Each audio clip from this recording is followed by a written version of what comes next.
Hello मेरे प्यारे बच्चों। कैसे हैं आप लोग? आई होप कि आप सभी अच्छे होंगे और फिजिक्स को पूरे ध्यान से पढ़ रहे होंगे। बच्चों, आज हम क्लास 11th फिजिक्स का chapter number 13 kinetic theory of gases का एक बहुत ही इंपॉर्टेंट और आसान सा टॉपिक लेकर आए हैं, जिसका नाम है काइनेटिक थ्योरी ऑफ गैसेस के एजम्पशंस। ये टॉपिक बेटा बहुत थ्योरेटिकल टॉपिक है। इसमें कुछ पॉइंट्स हैं जो सिंपली आपको याद रखने हैं और जाके एग्जाम में लिख के आ जाने। तो आप ये मानकर चलिए कि सीबीएसई का पेट क्वेश्चन है। हर दूसरे तीसरे साल ये क्वेश्चन पूछा ही जाता है आपसे, और इसमें आपके फ्री के नंबर हैं। तो कृपया इस वीडियो को पूरा देखें और साथ के साथ अपने नोट्स बनाइए, जिससे कि आप चीज़ों को बेहतर तरीके से कलेक्टिव वे में रख सकें। बच्चों, मैं हूं Deepak Yadav, director of extra mind tutorial. स्वागत करता हूं अपने YouTube channel Yadav sir physics वाले। बच्चों, आज हम मॉलिक्यूल्स के काइनेटिक थ्योरी के बारे में पढ़ेंगे। यानी हम ऐसा कह सकते हैं कि जितने भी गैसेस होते हैं या जितने भी मैटर्स होते हैं, सभी के सभी मॉलिक्यूल से ही मिलके बने हैं। ठीक है।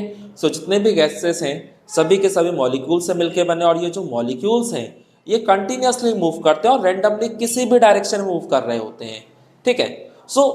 और इनकी जो वेलोसिटी है वो टेम्परेचर पे डिपेंड करती है। यानी जैसे जैसे आप टेम्परेचर को बढ़ाते चले जाएंगे, आपकी जो काइनेटिक एनर्जी है मॉलिक्यूल्स की वो बढ़ती चली जाएगी। तो यहाँ हम बेसिकली मॉलिकुलर मोशन या फिर ये कह सकते हो काइनेटिक एनर्जी को स्टडी करेंगे। और ये स्टडी हम कर क्यों रहे हैं? तो स्टडी हम इसलिए कर रहे हैं क्योंकि आपकी गैसेस की जितने भी प्रॉपर्टीज हैं, चाहे आपका प्रेशर हो, टेम्परेचर हो, वॉल्यूम हो, उन सब को हम इसी के आधार पे पढ़ते हैं। और इवन अगर आप लॉस की भी बात कर दो, जैसे आपका चार्ल्स लॉ हो गया, बॉयल्स लॉ हो गया, गैलुसैक्स लॉ हो गया, ये सब आप पढ़ ही तब पाते हो जब काइनेटिक थ्योरी ऑफ गैसेस के एजम्पशंस को पढ़कर चलते हो, यानी उनको याद रखते हो, तभी आप उनको स्टडी कर सकते हो। अदरवाइज उनको भी स्टडी नहीं कर पाएंगे। यहाँ सिर्फ कुछ पॉइंट्स है जो आपको ध्यान रखने हैं। अगर हम बात करते हैं यहाँ पर काइनेटिक थ्योरी ऑफ गैसेस की, तो ये थ्योरी किसके द्वारा दी गई? तो क्लॉसेस और मैक्सवेल नाम के दो साइंटिस्ट थे जिनके द्वारा ये थ्योरी डेवलप की गई। और इस थ्योरी में बिल्कुल बेसिक बातें बताई गई जो आप में से बहुत सारी चीज़ें तो आप खुद से भी जानते होंगे। जैसे अगर मैं पहला पॉइंट बात करता हूँ, तो हम कह रहे हैं यहाँ पर कि जितनी भी गैसेस सभी मॉलिक्यूल से मिलकर बनी है। तो अपने को भी पता है कि मैं मॉलिक्यूल से ही मिलकर बनी है। ठीक है। और यहाँ पर जो मॉलिक्यूल्स हैं वो अगर आप किसी भी गिवन गैस के देखोगे तो वो सभी के सभी मॉलिक्यूल्स एक जैसे ही होंगे। बट हाँ, अगर आप डिफरेंट डिफरेंट गैसेस को देखेंगे तो उनके मॉलिक्यूल्स अलग अलग हो सकते हैं। बट अगर आपने कोई एक गैस ले लिया, जैसे हाइड्रोजन गैस ले लिया मान लिया जाए, तो उसके जितने भी मॉलिक्यूल्स होंगे सब के सब एक जैसे होंगे। ऑक्सीजन के जितने मॉलिक्यूल्स होंगे सब एक जैसे होंगे। कार्बन के जितने मॉलिक्यूल्स सब एक जैसे होंगे। बट अगर आप अलग अलग गैसेस को देखोगे तो उनके मॉलिक्यूल्स अलग अलग हो सकते हैं। अच्छा, एक बात और, जब मैं बात कर रहा हूँ कि मॉलिक्यूल्स एक जैसे हैं तो इसका मतलब क्या है? तो इसका मतलब उनका शेप एक जैसा होगा, उनका साइज एक जैसा होगा, उनका मास एक जैसा होगा। तो ये चीज़ें हैं। तो हमने जो पहला पॉइंट है अपना, उसमें हमने यही बात की है कि जितने भी हमारे गैसेस हैं सभी के सभी किससे मिलके बने हैं? तो मॉलिक्यूल से मिलके बने हैं। और किसी भी अगर एक गिवन गैस के मॉलिक्यूल्स की मैं बात कर दूं तो वो सभी के सभी आइडेंटिकल हैं, यानी बिल्कुल एक जैसे हैं इन ऑल रिस्पेक्ट, चाहे आप जैसे मर्जी वैसे देख लो। और अगर आप डिफरेंट गैसेस के लिए देखोगे तो ये जो मॉलिक्यूल्स होंगे आपके ये डिफरेंट होंगे। बात क्लियर होती है? तो ये हमारा पहला पॉइंट हो गया। सेकंड पॉइंट को अगर हम डिस्कस करते हैं तो हम आपको उसको डिस्कस करने से पहले कुछ क्वेश्चन पूछेंगे। और क्वेश्चन बहुत सिंपल सा है कि भाई गैस के अंदर जितने भी मॉलिक्यूल्स होते हैं उनके बीच गैप कैसा होता है? तो आप कहोगे सर गैसेस के अंदर जो मॉलिक्यूल्स होते हैं वो तो एक दूसरे से बहुत दूर दूर होते हैं। बिल्कुल सही बात है। अब अगर मैं आपसे साइज की बात कर दूं उनके कि भाई मॉलिक्यूल्स का साइज कैसा होता है, वो अगर सर मॉलिक्यूल्स तो बहुत ही छोटे होते हैं। ठीक है। यानी अगर मैं दोनों बातों को एक साथ लेकर चलूं तो मैं कह सकता हूं कि गैस के अंदर जो मॉलिक्यूल्स हैं वो एक दूसरे से बहुत दूर हैं, पहली चीज़। और दूसरा, उनका जो साइज है वो बहुत छोटा है। तो अगर हम गैस मॉलिक्यूल्स के साइज को देखें तो गैस के वॉल्यूम की तुलना में तो नेग्लिजिबल है। तो इसी बात को हमने सेकंड पॉइंट में बता दिया आपको। तो हमने क्या बोला कि अगर आप किसी भी गैस के मॉलिक्यूल्स के साइज को देखेंगे तो वो गैस के वॉल्यूम की तुलना में नेग्लिजिबल होगा। ठीक है। बात समझ में आती है? अच्छा, अब यहाँ पे अगर मैं तीसरा पॉइंट डिस्कस करता हूँ तो तीसरे पॉइंट में मैं कह रहा हूं कि भाई ये जो गैसेस के अंदर जो मॉलिक्यूल्स हैं ये कंटिन्यूसली मूव करते रहते हैं और रैंडमली किसी भी डायरेक्शन में मूव करते हैं और किसी भी वेलोसिटी से मूव करते हैं। ठीक है, तो यही हमारा तीसरा पॉइंट है। तो ये ज़्यादातर पॉइंट्स तो आपको पहले से भी पता ही है। ठीक है, तो हम क्या कह रहे हैं कि गैस के अंदर जितने भी मॉलिक्यूल्स हैं सब कंटिन्यूसली और रैंडमली मूव करते हैं और किसी भी पॉसिबल डायरेक्शन में और किसी भी पॉसिबल वेलोसिटी से मूव करते हैं। तो ये हमारा तीसरा एजम्पशन हो गया। अब अगर हम चौथे एजम्पशन की बात करें तो हम क्या कहेंगे कि भाई गैसेस के अंदर अगर ये मॉलिक्यूल्स है और ये कंटिन्यूसली मूव कर रहे हैं और रैंडमली मूव कर रहे हैं तो सीधी सी बात है सारे मॉलिक्यूल्स मूव कर रहे हैं तो सब कहीं ना कहीं आपस में टकराएंगे भी। तो ये आपस में भी टकराएंगे और जिस कंटेनर के अंदर रखे होंगे उस कंटेनर की वॉल से भी टकराएंगे। ठीक है, यानी यहाँ कोलिजन जो होगा वो मॉलिक्यूल्स का खुद के साथ भी होगा और कंटेनर की वॉल के साथ भी होगा। तो यही पॉइंट हमने चौथा बताया है। तो हमने क्या बोला कि भाई ये जो रैंडम मोशन हो रहा है मॉलिक्यूल्स का, तो इस रैंडम मोशन की वजह से क्या होगा, ये आपस में एक दूसरे से भी टकराएंगे और साथ साथ आपका जो कंटेनर है उसके वॉल से भी टकराएंगे। तो कंटेनर की वॉल से भी टकराएंगे और आपस में भी एक दूसरे से टकराएंगे। और ये जो कोलिजन है ये कैसा कोलिजन होता है, तो इलास्टिक कोलिजन होता है। तो इलास्टिक कोलिजन का बेनिफिट क्या है, इलास्टिक कोलिजन का क्या मतलब है, तो elastic collision in elastic collision आपको चैप्टर 6 के अंदर पढ़ाया गया था वर्क एनर्जी थ्योरम चैप्टर में और बहुत ही इंपॉर्टेंट टॉपिक था वहाँ पे ये। तो आपको इलास्टिक कोलिजन की कैरेक्टरिस्टिक्स बताई गई थी और वहाँ पे दो मेन जो कैरेक्टरिस्टिक्स थी उसमें पहला था कि भाई काइनेटिक एनर्जी में कोई लॉस नहीं आएगा और दूसरा मोमेंटम में कोई लॉस नहीं होगा। ठीक है, वैल्यू चेंज होगी लेकिन लॉस कुछ भी नहीं होगा। वैल्यू चेंज होने का मतलब वैल्यू भी नहीं चेंज होगी, इवन बस डायरेक्शन का अंतर आता और कुछ नहीं होता।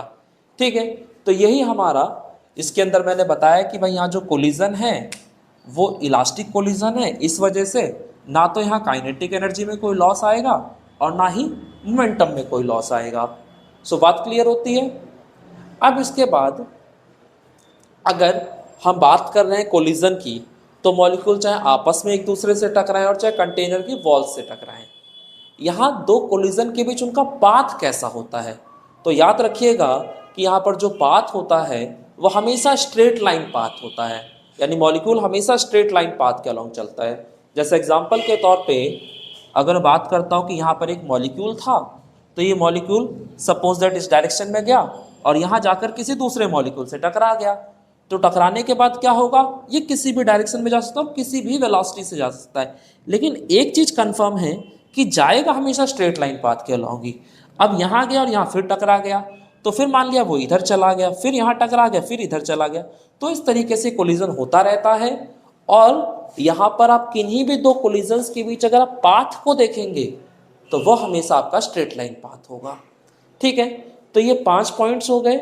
इन पांचों के पांचों पॉइंट्स के को अपनी कॉपी में नोट डाउन कर लीजिए, जिससे कि 2 दिन बाद 4 दिन बाद आपको दोबारा वीडियो देखने की जरूरत ना पड़े और चीज़ें आपके दिमाग में सेट हो जाएं, क्योंकि जो हम खुद से नोट्स बनाते हैं वो दुनिया के सबसे बेहतरीन नोट्स होते हैं। सो बच्चों, ये पॉइंट्स आपके समझ में आ रहे हैं। अब इसके बाद हमारे 2-3 पॉइंट्स और हैं, हम उनको भी डिस्कस कर लेते हैं। तो यहाँ पे हमारा जो छठा पॉइंट है वो कहता है कि जो कोलिजन्स है वो ऑलमोस्ट इंस्टेंटेनियस है, यानी कि कोई भी टाइम गैप नहीं आता। जैसे मान लिया जाए यहाँ से एक मॉलिक्यूल चला और यहाँ पे जाके टकराया, तो टकराने के बाद ऐसा नहीं है कि ये 2-4-5 मिनट आराम करेगा, आराम नहीं करता, जस्ट टकराता है और टकरा के फिर दूसरी डायरेक्शन भाग जाता है, फिर यहाँ टकराएगा, फिर इधर चला जाएगा। यानी कोई टाइम लैग नहीं है, कोई टाइम गैप नहीं है कोलिजन्स, मतलब टकराने से पहले और टकराने के बाद में। ठीक है, ऑलमोस्ट इंस्टेंटेनियस प्रोसेस है। ये हमारी तुम्हारी तरह नहीं कि टकरा गया तो टकराने के बाद 10 मिनट आराम करेगा फिर उसके बाद चलेगा, नहीं, ये टकराएगा और टकरा के तुरंत मूव कर जाएगा। तो हम कह सकते हैं कि यहाँ पे जो कोलिजन होता है हमारा वो ऑलमोस्ट इंस्टेंटेनियस होता है, यानी कि कोई समय नहीं लगता कोलिजन के बाद, टकराया और टकरा के तुरंत मूव कर गया किसी और डायरेक्शन में। ठीक है, और यहाँ पर जो 7वां पॉइंट है वो है कि there is no intermolecular force of attraction, यानी मॉलिक्यूल्स के बीच कोई भी इंटरमॉलिक्यूलर फोर्स ऑफ अट्रैक्शन नहीं होता। और यही आपका आइडियल गैसेस और रियल गैसेस के बीच का डिफरेंस है। अगर आप आइडियल गैसेस में बात करेंगे तो कोई इंटरमॉलिक्यूलर फोर्स ऑफ अट्रैक्शन नहीं होता, बट अगर आप रियल गैसेस की बात करेंगे तो वहां इंटरमॉलिक्यूलर फोर्स ऑफ अट्रैक्शन होता है। और ये जो काइनेटिक थ्योरी ऑफ गैसेस है ये पूरी तरह से वैलिड है आइडियल गैसेस के लिए। अगर आप रियल गैसेस की बात करोगे तो यहाँ पर ये 100% वैलिड नहीं है। कुछ पॉइंट्स काम करेंगे, कुछ पॉइंट्स नहीं काम करेंगे। तो अगर कभी कोई पूछ ले कि काइनेटिक थ्योरी ऑफ गैसेस किसके लिए वैलिड है तो आप कह सकते हो आइडियल गैसेस के लिए। ठीक है, अब इसके बाद अगर हम अपना लास्ट पॉइंट डिस्कस करते हैं तो लास्ट पॉइंट कह रहा है कि density of gas is uniform through out the gas. यानी आप गैस के अंदर कहीं भी देख लीजिए, जो गैस मॉलिक्यूल्स की डेंसिटी होगी वो हर जगह सेम होगी। ये हमारे तुम्हारी तरह नहीं है कि गांव में पॉपुलेशन डेंसिटी कुछ और है और शहरों में पॉपुलेशन डेंसिटी कुछ और है। आप गांव में जाओगे तो आप देखोगे बहुत बड़े बड़े मकान है, खुला खुला मकान है, तो वहाँ पे आबादी बहुत कम है। बट अगर आप शहरों में आ जाओगे तो बहुत कंजस्टेड है मामला। तो पॉपुलेशन डेंसिटी का अंतर है ना यहाँ पे कि भाई कहीं पे बहुत ज़्यादा लोग रह रहे हैं और कहीं पे कम कम लोग रह रहे हैं। ऐसा गैसेस में नहीं है। गैसेस में क्या है, आप कहीं भी देख लीजिए, जो गैस मॉलिक्यूल्स की डेंसिटी होगी वो हर जगह सेम होगी। तो ये हमारे 8 पॉइंट्स हैं। इनमें से आप कोई से भी 5 पॉइंट्स याद कर लीजिए, आपके एग्जाम में पूछा जाएगा, आपको बस लिख के आ जाना है। ठीक है, आपको पूरे नंबर मिल जाएंगे इस पे। सो बच्चों, इस चैनल को आप सब्सक्राइब कर लीजिए, क्योंकि यहाँ पर हम आपको सिर्फ और सिर्फ बोर्ड एग्जाम के पॉइंट ऑफ व्यू से पढ़ाएंगे। यहाँ कोई नीट नहीं, कोई जेई नहीं। हमारा वन और ओनली वन पर्पस है कि आपको सीबीएसई एग्जाम या फिर बोर्ड एग्जाम्स में अच्छे नंबर दिलाना। ठीक है बच्चों, तो वीडियो अगर अच्छा लगा हो तो अपने दोस्तों के साथ भी शेयर करो, लाइक करो, कमेंट करो। अगर कुछ पूछना है तो कमेंट बॉक्स में आप पूछ सकते हैं, मैं आपको रिप्लाई करूंगा। ठीक है बच्चों, ओके, बाय।